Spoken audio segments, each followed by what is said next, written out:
Assalamualaikum warahmatullahi wabarakatuh. Perkenalkan, nama saya Tiffany Olivia Trizahra dengan NPM 24106310202666. Yang saya hormati Bapak Iqbal Amar Muzaki selaku dosen pengampu mata kuliah agama saya. Jadi saya di sini akan menjawab pertanyaan soal-soal yang sudah Bapak kirimkan. Jadi pertanyaan pertama, jelaskan bahwa bagaimana rukun iman Islam, dan ihsan saling berhubungan dan mempengaruhi perilaku seorang manajer dalam lingkungan kerja. Berikan contoh nyata dari situasi yang mungkin dihadapi. Jawabannya, hubungan rukun iman, Islam, dan ihsan.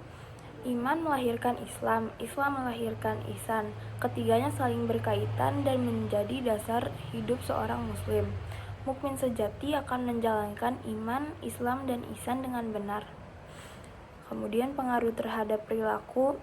Orang beriman akan berperilaku baik, jujur, dan bertutur kata sopan. Ia akan menghindari perbuatan yang merugikan diri sendiri dan orang lain. Orang yang mengamalkan ihsan akan selalu berusaha melakukan yang terbaik. Contoh di lingkungan kerja, yang pertama berprasangka baik kepada Allah Subhanahu wa Ta'ala dalam segala keadaan. Yang kedua, selalu bersyukur baik saat sukses maupun sulit. Yang ketiga, bekerja dengan ikhlas dan niat karena Allah Subhanahu wa Ta'ala. Selanjutnya, pertanyaan kedua, jelaskan doktrin kepercayaan dalam Islam. Apa implikasinya terhadap interaksi antar agama dalam konteks manajemen? Jawabannya, doktrin kepercayaan dalam Islam adalah ajaran dan kepercayaan yang dianut umat Islam, termasuk keyakinan tentang Tuhan dan kehidupan setelah mati. Doktrin Islam juga mencakup toleransi antar umat beragama. Doktrin kepercayaan dalam Islam yang pertama, kepercayaan pada keesaan Tuhan atau tauhid. Yang kedua, kepercayaan bahwa Tuhan Maha Kuasa dan Maha Mengetahui. Yang ketiga, kepercayaan pada kehidupan setelah mati atau akhirat. Yang keempat, kepercayaan bahwa orang-orang yang soleh akan diberi pahala di surga. Nah, yang kelima, kepercayaan bahwa orang-orang yang tidak soleh akan dihukum di neraka. Selanjutnya, implikasi terhadap interaksi antar agama. Yang pertama, Islam mendorong toleransi antara umat beragama. Yang kedua, Islam mengakui keberagaman sebagai buah-buahan dari kehendak Tuhan. Yang ketiga, Islam mendorong penghargaan dan akomodasi terhadap keberagaman dalam masyarakat. Yang keempat, Islam menolak agar keberagaman dijadikan sumber konflik atau diskriminasi. Selanjutnya, pertanyaan nomor 3.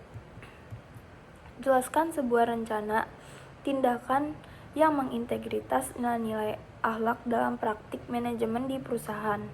Apa langkah-langkah yang perlu diambil untuk menerapkan nilai-nilai tersebut? Jawabannya, rencana tindakan integritas nilai-nilai akhlak dalam manajemen perusahaan. Tujuannya, membangun budaya kerja yang etis, adil, dan bertanggung jawab untuk meningkatkan kepercayaan karyawan, pelanggan, dan pemangku kepentingan. Langkah-langkah implementasinya, yang pertama, susun kode etik. Buat sosialisasikan pedoman etika kerja berbasis nilai akhlak. Nah, yang kedua, pelatihan akhlak.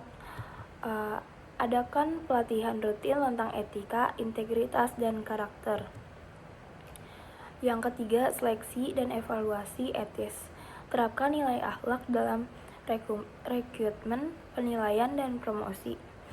Yang keempat, kepemimpinan teladan. Pimpinan menjadi contoh dalam bersikap jujur, adil, dan bertanggung jawab. Yang kelima, sanksi dan penghargaan. Beri apresiasi atas perilaku baik dan tindakan tegas pelanggaran etika. Nah, yang keenam, program sosial.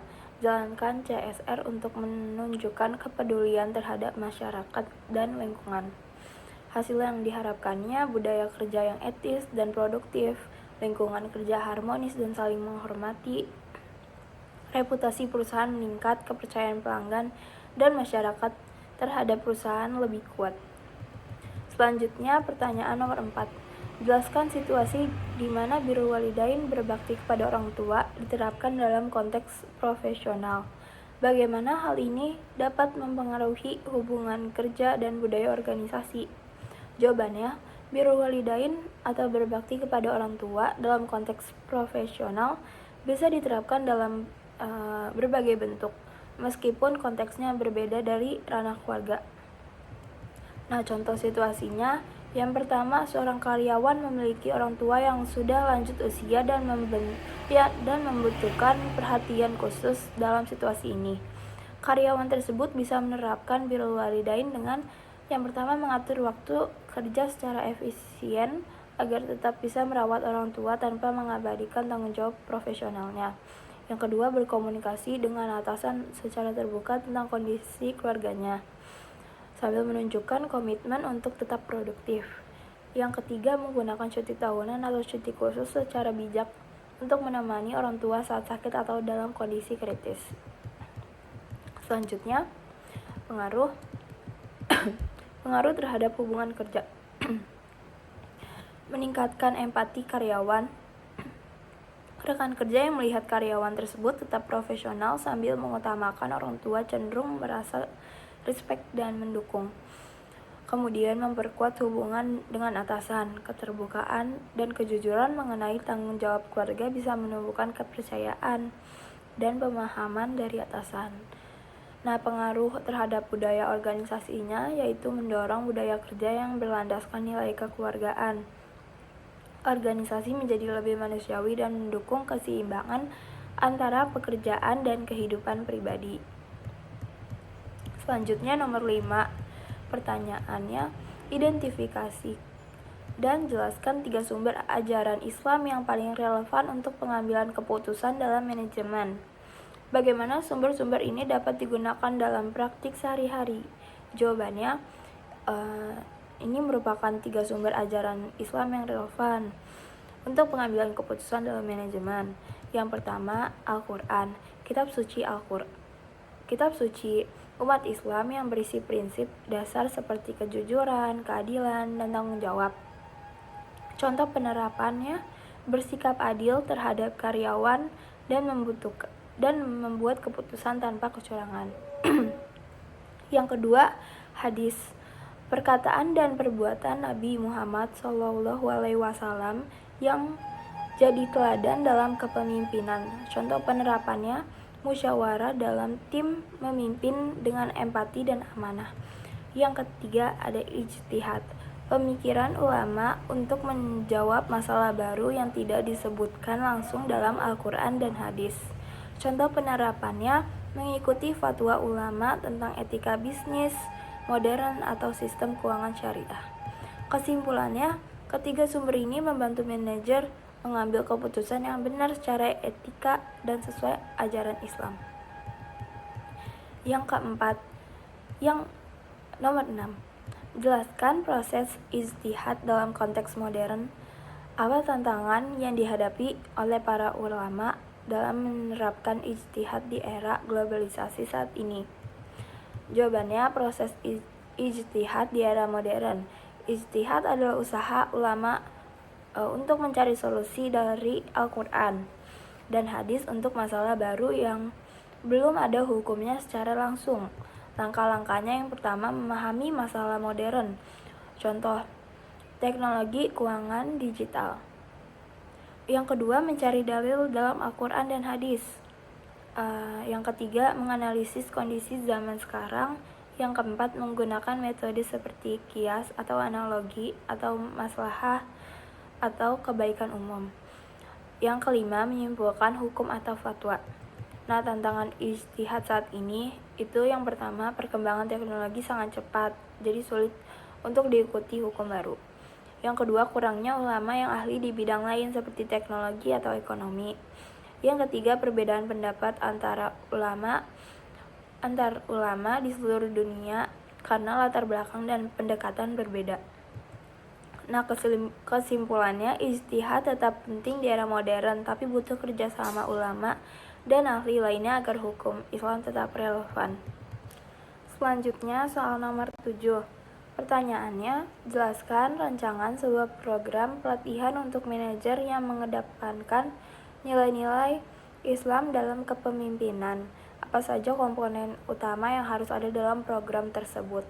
Jawabannya, ini adalah rancangan singkatan program pelatihan untuk manajer dengan pendekatan nilai-nilai Islam dalam kepemimpinan. Judul program, Pelatihan Kepemimpinan Islam untuk Manajer. Tujuan programnya membentuk manajer yang berintegritas, adil, amanah, dan mampu memimpin berdasarkan prinsip Islam. Nah, komponen utama program. Yang pertama, pengantar kepemimpinan Islam. Yang kedua, definisi kepemimpinan dalam Islam. Yang ketiga, tujuan kepemimpinan menurut Al-Quran dan Hadis. Yang keempat, nilai-nilai utama kepemimpinan Islam. Yang kelima, amanah atau bertanggung jawab. Yang keenam, adil. Yang ketujuh, sidik. Yang kedelapan, fatanah. Yang kesembilan, tawadu. Yang kesepuluh, etika dan akhlak pemimpin. Yang ke-11, teladan. Dan yang ke-12, etika komunikasi, kerja tim, dan penyelesaian konflik. Program ini bisa dirancang agar mudah dipahami dan langsung bisa diterapkan oleh manajer di berbagai bidang. Nah, soal yang terakhir yaitu nomor 8. Pertanyaannya, jelaskan bagaimana pemahaman tentang rukun agama dapat membantu seorang manajer dalam membangun tim yang solid dan harmonis. Apa strategi yang dapat diterapkan untuk mencapai tujuan tersebut? Jawabannya, pemahaman rukun agama untuk membangun tim yang solid dan harmonis. Seorang manajer yang memahami rukun agama atau rukun iman dan rukun Islam bisa membentuk tim yang kuat, jujur, dan saling menghargai. Nilai-nilai agama menanamkan sikap disiplin, sabar, peduli, dan bertanggung jawab. Nah, ini strategi yang bisa diterapkannya. Yang pertama, teladan yang baik. Yang kedua, manajer bersikap jujur, adil, dan disiplin agar jadi contoh bagi timnya. Yang ketiga, membangun kepedulian. Yang keempat, ciptakan budaya saling tolong dan peduli antar anggota tim. Yang kelima, musyawarah dan komunikasi. Yang keenam, melibatkan tim dalam diskusi dan dengarkan pendapat mereka. Yang ketujuh, berikan ruang ibadah dan kegiatan positifnya. Dan yang ke-8, dukung tim untuk tetap menjaga nilai-nilai spiritual. Nah, dengan menerapkan nilai agama dalam kepemimpinan tim akan lebih kompak dan saling menghargai dan bekerja dengan semangat yang positif. Sekian dari saya. Terima kasih. Assalamualaikum warahmatullahi wabarakatuh.